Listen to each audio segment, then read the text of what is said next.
श्री कृष्ण और कर्ण का गुप्त परामर्श।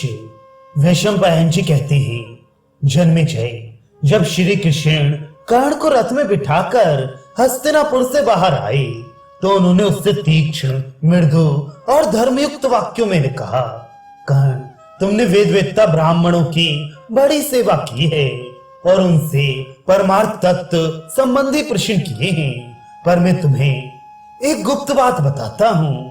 तुमने कुंती के कन्यावस्था में उसी के गर्भ से ही जन्म लिया है, इसलिए धर्मानुसार तुम पांडु के ही पुत्र हो, अतः शास्त्र दृष्टि से तुम ही राज्य के अधिकारी हो। तुम्हारे प्रतिपक्ष में पांडव हैं और मार्थ पक्ष में यादव। तुम मेरे साथ चलो, पांडवों को भी ये मालूम हो जाए कि तुम युधिष्ठिर से भी पहले उत्पन्न हुए कुंती के पुत्र हो। फिर तो पांचों पांडव, पांचों द्रौपदी के पुत्र और अभिमन्यु तुम्हारे चरण छुएंगे तथा पांडवों का पक्ष लेने के लिए एकत्रित हुए राजा, राजपुत्र और वृष्णि तथा अंधक वंश के सब यादव भी तुम्हारा चरण वंदन करेंगे। मेरी इच्छा है कि धौम्य मुनि आज ही तुम्हारे लिए होम करें और चारों वेदों के ज्ञाता ब्राह्मण लोग तुम्हारा अभिषेक करें। हम सब लोग भी मिलकर तुम्हारा ही राज्याभिषेक करेंगे। धर्मपुत्र राजा युधिष्ठिर तुम्हारे युवराज होंगे और हाथ में श्वेत चमर लेकर तुम्हारे पीछे रथ पर बैठेंगे। तुम्हारे मस्तक पर भीमसेन बड़ा भारी श्वेत छत्र लगाएंगे। अर्जुन तुम्हारा रथ हाकेंगे। अभिमन्यु सर्वदा तुम्हारे पास रहेगा तथा नकुल, सहदेव, द्रौपदी के 5 पुत्र, पांचाल राजकुमार और महारथी शिखंडी तुम्हारे पीछे चलेंगे। मैं भी तुम्हारे ही पीछे चला करूंगा। इस प्रकार अपने भाई पांडवों के साथ तुम राज्य भोगो तथा जप, होम और तरह तरह के मंगल कृत्यों का अनुष्ठान करो। कर्ण ने कहा, केशव, आपने सुहृदता, स्नेह तथा मित्रता के नाते और मेरे हित की इच्छा से जो कुछ कहा है वह ठीक है। इन सब बातों का मुझे भी पता है और जैसा आप समझते हैं, धर्मानुसार मैं पांडु का ही पुत्र हूँ। कुंती ने कन्यावस्था में सूर्य देव के द्वारा मुझे गर्भ में धारण किया था और फिर उन्हीं के कहने से त्याग दिया था। उसके बाद अधिरथ सूत मुझे देखकर घर ले गए और उन्होंने बड़े स्नेह से मुझे अपनी स्त्री राधा की गोद में दे दिया। उस समय मेरे स्नेह के कारण राधा के स्तनों में दूध उतर आया और उसी ने उस अवस्था में मेरा मलमूत्र उठाया। अतः धर्मशास्त्र को जानने वाला मुझ जैसा कोई भी पुरुष राधा के पिंड का लोभ कैसे कर सकता है। इसी प्रकार अधिरथ सूत भी मुझे अपना पुत्र ही समझते हैं और मैं भी स्नेहवश उन्हें सदा से अपना पिता ही समझता रहा हूँ। उन्हीं ने मेरे जात कर्म आदि संस्कार भी कराए थे तथा ब्राह्मणों के द्वारा वसुषेण नाम रखवाया था। युवावस्था होने पर उन्होंने सूत जाति की कई स्त्रियों से मेरा विवाह कराया था। अब उनसे मेरे बेटे पोते भी पैदा हो चुके हैं। उन स्त्रियों में मेरा हृदय प्रेमवश काफी फंस चुका है। अब मैं संपूर्ण पृथ्वी या सोने की ढेरियां मिलने से अथवा किसी प्रकार के हर्ष या भय से भी इन संबंधियों को छोड़ नहीं सकता।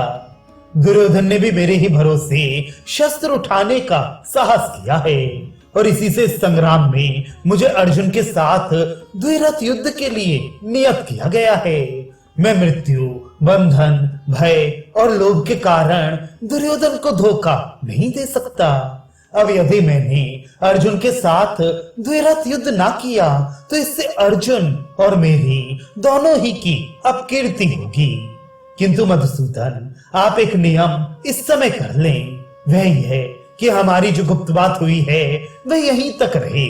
यदि धर्मात्मा और जितेंद्रिय युधिष्ठिर को इस बात का पता लग गया कि कुंती का प्रथम पुत्र मैं हूँ तो वे राज्य ग्रहण नहीं करेंगे और मुझे वह विशाल साम्राज्य मिला तो मैं उसे दुर्योधन को ही दे दूंगा।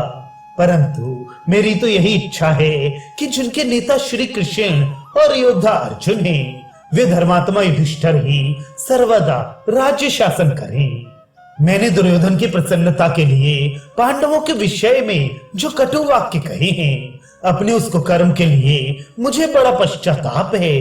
श्री कृष्ण, जिस समय आप मुझे अर्जुन के हाथ से मरा हुआ देखेंगे, जब भीषण गर्जना करते हुए भीमसेन दुशासन का रक्त पिएंगे, जिस समय पांचाल कुमार धृष्टद्युम्न और शिखंडी द्रोणाचार्य और भीष्म का वध करेंगे तथा महाबली भीमसेन दुर्योधन को मार देंगे, उसी समय राजा दुर्योधन का ये रण यज्ञ समाप्त होगा।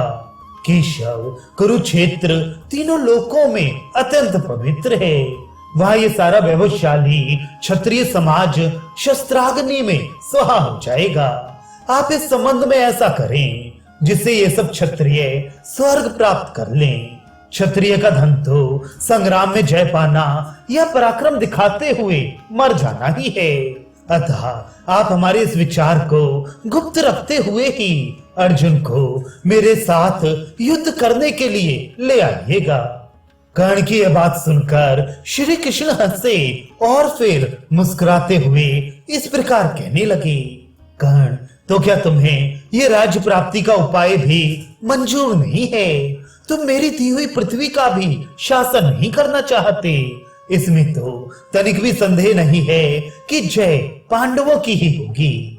अच्छा, अब तुम यहाँ से जाकर द्रोणाचार्य, भीष्म और कृपाचार्य से कहना कि यह महीना अच्छा है, इस समय फलों की अधिकता है, मक्खियां कम हैं, कीच सूख गई है, जल में स्वाद आ गया है तथा विशेष गर्मी या ठंड भी नहीं है।